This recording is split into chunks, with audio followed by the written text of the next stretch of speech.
Am I the asshole for not sharing my inheritance with my parents' foster son?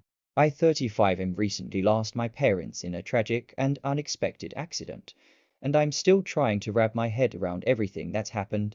My parents were fairly well off, owning a couple of properties and having investments, but they didn't leave a will. So, as their only biological child, everything is legally coming to me once the estate is sorted out by the solicitors.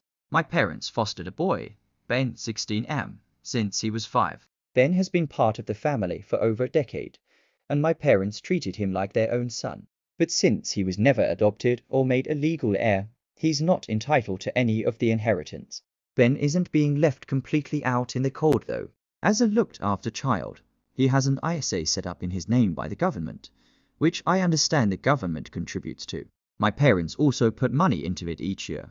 I don't have access to the exact numbers yet, because everything is still being managed by the solicitors, but from what I remember it was around 8-9K per year. This means Ben will have a decent amount of money when he turns 18, plus whatever support he gets from social services in the meantime. Here's where it gets complicated. My girlfriend has gotten quite close to Ben over the years, and she thinks I should share the inheritance with him. She argues that Ben has now lost 2 sets of parents, his biological ones, and now my parents, and that it would be the right thing to do.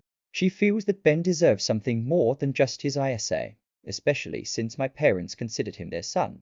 I understand where she's coming from, and I feel for Ben. Losing my parents has been devastating, and I can't imagine what it's like for him to lose another set of parental figures.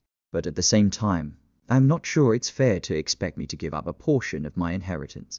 This money could help secure my future, enable me to buy a home, invest, or start a family. I don't have access to the inheritance yet, but when everything is finalized, it will legally belong to me. I'm torn between what I'm being told is the right thing and what I feel is fair.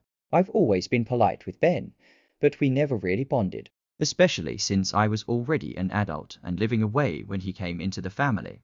So, Ada, for not planning to share my inheritance with my parents' foster son. I feel guilty, but I also think I have the right to keep what's legally mine.